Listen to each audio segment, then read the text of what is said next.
de los milagros, hoy nos acercamos a Él pidiendo por tantas familias que en este momento están padeciendo los desastres naturales. Sé que la inclemencia de la naturaleza muchas veces se muestra para cómo la hemos tratado. Igual son los animalitos, ¿sabían? Cuando un animalito se trata mal, tarde o temprano, el resentimiento que siente ese animalito va contra la persona que lo maltrató. Igual es la naturaleza.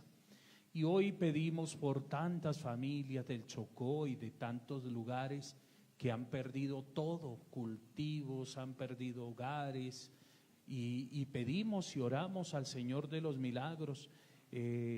Veíamos, y seguramente muchos de ustedes, cómo algunas personas e incluso la iglesia desde el Banco de Alimentos ha ido manifestándose y haciendo llegar ese granito de amor, de caridad para compartir con los necesitados.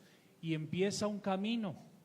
Sé que hace 11 años aquí también pasó algo muy parecido y bueno, pues muchas cosas no fueron a tal magnitud, pero sí muchas cosas se pierden, muchas cosas hay que iniciar, empezar y bueno, pedirle a Dios por todo eso.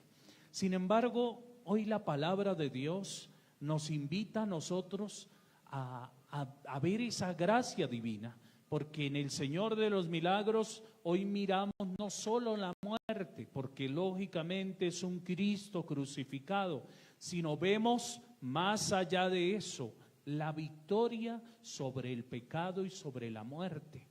Y Él tuvo que padecerla. Tanto es que la grandeza de lo que nos invita a nosotros Pablo es asumir totalmente la condición de la entrega para poder recuperar la misericordia de Dios en nosotros mismos.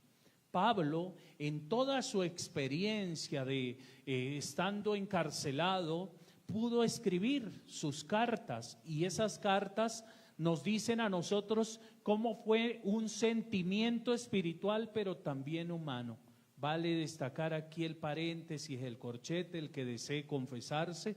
El padre Felipe está allí confesando. Aprovechemos, preparémonos para lo que nos viene, que es el tiempo del Adviento, y estar bien preparaditos, porque nosotros nos vamos a morir, ¿sí o no? ¿Cuándo? No lo sabemos, pues es mejor antes que después. Así que aprovechemos esta oportunidad. Y por eso Pablo, en razón a todo lo que escribía, nos escribe con un sentimiento de aquel que es amigo, de aquel que quiere que hagamos las cosas bien, de aquel que siente de una u otra manera en su corazón pleno totalmente darse. Yo sé que las madres y los padres que están aquí velan por sus hijos, ¿no? ¿Sí o no? Y seguramente si su hijo tuviera que ir a casa de un familiar, a casa de una persona y no existiera nada, me imagino que le enviaría una carta diciéndole: mire, recíbalo, trátelo bien, él se porta bien, él come arepa, pero pan no. Y entonces, ¿qué es lo que hace Pablo?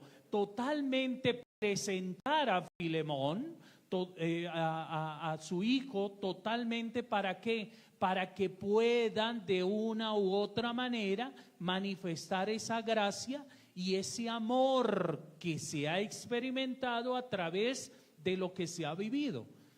Todos los que somos cristianos deberíamos totalmente recomendarnos. Pero es que las recomendaciones muchas veces, usted sabe, ¿no?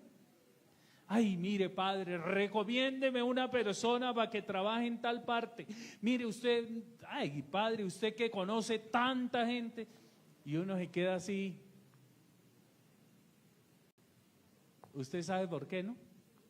Bueno, porque algo hago yo y tal vez yo puedo ser muy bueno, pero apostar como hizo Pablo por el otro, por el cristiano, por el creyente, por el que se da, y por eso Onésimo Pablo lo trata como un hijo porque lo conocía, pero había un índole espiritual, había algo que transformaba. Por eso cuando usted vaya a recomendar a alguien, vea su vida espiritual, porque el que es espiritual no le falta a Dios, y quien no le falta a Dios no le va a faltar al hermano. ¿Está agarrando, no? ¿Está viendo alguna recomendación que le estoy dando? No es que le estoy recomendando a alguna persona, pero sí por lo menos dando pautas para ver esa gracia. Por eso, cuando nosotros nos damos de esa manera, nos entregamos de esa manera como cristianos, empezamos a ver la vida totalmente distinta. El Señor de los milagros, en razón a todo lo que hizo con sus discípulos, pudo hacerlos enviados totalmente por Él para tomar una condición en medio de la comunidad. Fueron apóstoles y se hicieron apóstoles totalmente en el nombre de Cristo. Pablo también. Pero hay algo que nos trae a nosotros delante del altar del Señor hoy, del Señor de los milagros, que es pedir el auxilio. Pero ¿a quién le pedimos el auxilio? Aquel que es misericordioso, aquel que no nos deja solos, aquel que es fiel, aquel que mantiene sus ojos puestos en nosotros y nos da la vista para poder ver lo espiritual. Padre, pero es que yo espiritualmente no he visto nada. Si has visto, tal vez has probado, has tenido la razón para poder llegar a eso, pero nosotros siempre esperamos algo material. Y yo creo que en las razones de toda nuestra vida, en todo lo que debemos en este momento manifestar, es: si Dios está dentro de mí, tendré todo. Cuando el Evangelio de San Lucas hoy nos habla de que los fariseos le preguntan a Jesús: ¿cuándo va a llegar el reino de Dios?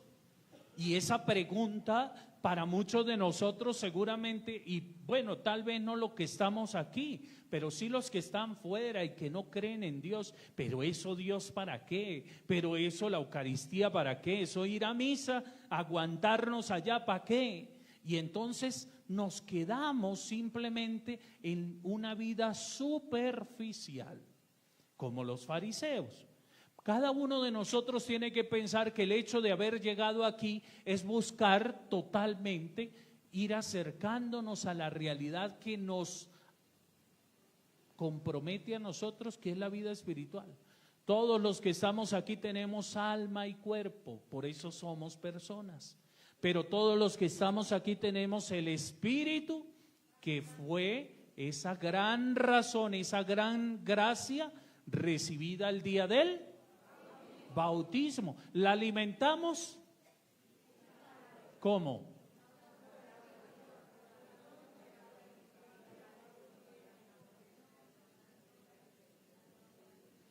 Hay unas por ahí que están como desnutriditas. Hoy, la manera de poder traducir la gracia del reino de Dios es que mire como lo dice Jesús. Se lo dice a los fariseos: el reino de Dios no viene aparatosamente, ni dirán está aquí o está allá, porque miren, el reino de Dios está en medio de ustedes. Mire, cuando el Señor habla aparatosamente, nos está hablando de una razón material. Y muchos de nosotros esperamos a Dios de esa manera. Ay, Padre, si sale un rayo del sol, ese es Dios. Cuidado. Padre, si la luna se mueve para allá, ese es que Dios le dio con la mano así, la movió. Cuidado. Porque nosotros venimos de una cultura que no la podemos negar, hace más de 500 años, antes de ser totalmente evangelizados, en la cultura de aquellos que adoraban el sol, la luna, ¿verdad? La tierra, y pare de contar. Y venimos de esa razón. Una vez que somos totalmente evangelizados, inculturados cerca del evangelio, totalmente vemos la vida de otra manera. Y Jesús lo dice: no vendrá aparatosamente. Es más, no es que va a venir de Júpiter en platillo volador.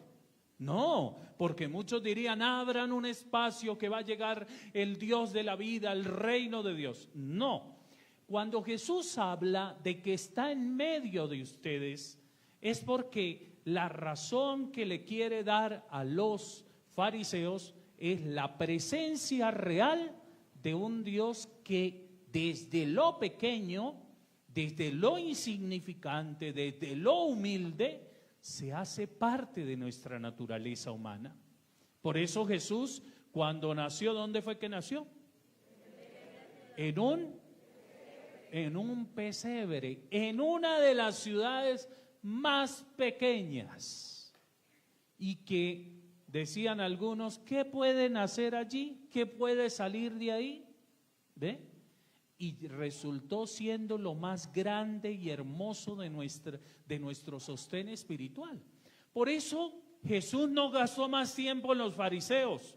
Les dijo lo que les dijo y fue claro, pero se fue a donde están los discípulos y les dijo, vendrán días en que desearán ver solo un día el Hijo del Hombre y no lo verán.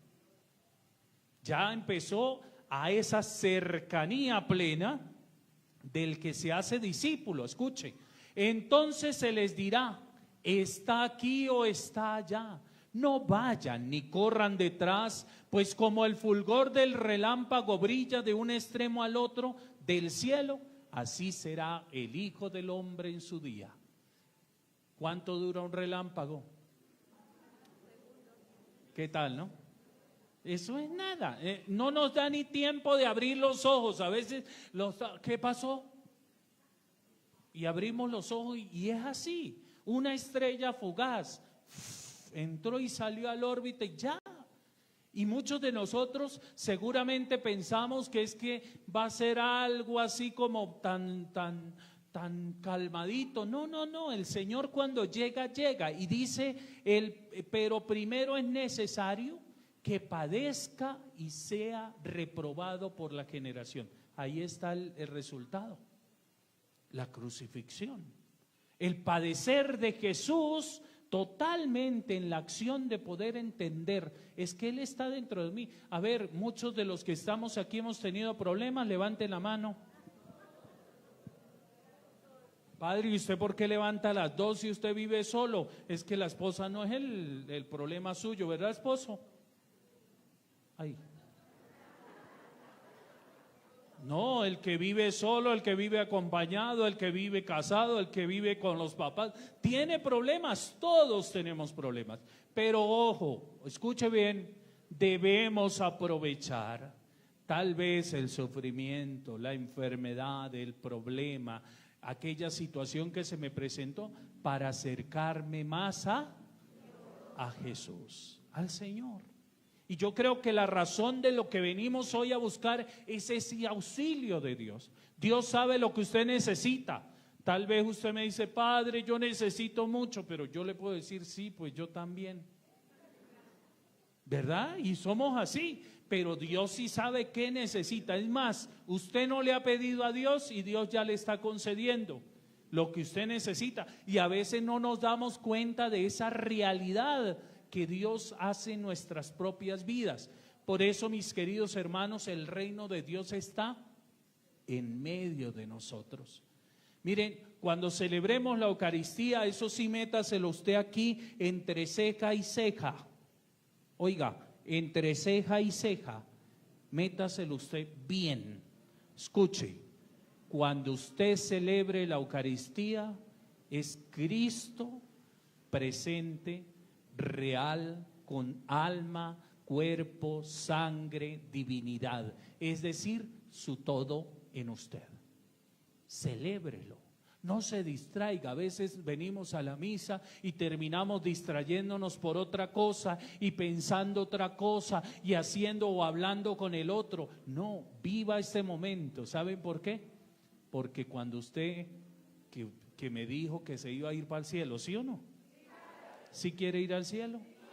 Pero ¿por qué muchos queremos ir al cielo y no nos concentramos en las cosas del cielo? Porque aquellos que se distraen en misa van a estar en el cielo así, mirando al Padre y de vez en cuando, ¿cuándo bajaré otra vez a la tierra?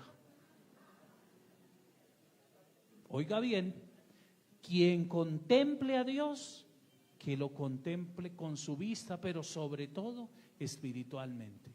Vívalo, asuma esa realidad. Lo que usted vino a comer aquí desde la palabra de Dios y a comerse el cuerpo de Cristo y su sangre, yo creo que eso es mucho. Es un alimento. Grandes santos concibieron la Eucaristía como el alimento principal del día. ¿Y saben por qué? Porque era su fuerza, era su fortaleza en plenitud. Y muchos de nosotros decimos, sí, pues yo voy a la misa, pero ¿qué me puede llenar una hostia? Es que usted no se come una hostia, usted se está comiendo al total, gran, divino Maestro, divino Señor de los milagros. Yo creo que si estamos aquí es porque el Señor se nos da de regalo y tenemos que aprovecharlo. No desperdicie lo que Dios está poniendo en su propia vida. Hagamos parte, el reino de Dios está con nosotros. ¿Y qué vamos a hacer cuando salgamos? Llevar ese reino de Dios ¿a dónde? A la casa, al trabajo, al lugar donde habito. Y es un encuentro, es una oportunidad. Dele al Señor a los demás. Padre, ¿pero qué quiere decir? ¿Que le dé la hostia? No. Esa está dentro de usted por 20 minuticos. ¿Sabía o no? Más o menos un tiempo aproximado de 20 minuticos que ella se pueda desintegrar y pueda hacer la digestión plena sacramentalmente. Pero después, espiritualmente, queda esa fuerza, esa fortaleza. Vivamos la Eucaristía en plenitud. Muchos de nosotros pasamos seguramente la vida viviendo y celebrando misas, pero no siendo parte de ellas. Pensemos algo, y el Señor quiere que hoy, a partir de hoy, cada Eucaristía la vivamos en razón de lo que hoy Dios es para nosotros. Que el Señor nos bendiga siempre.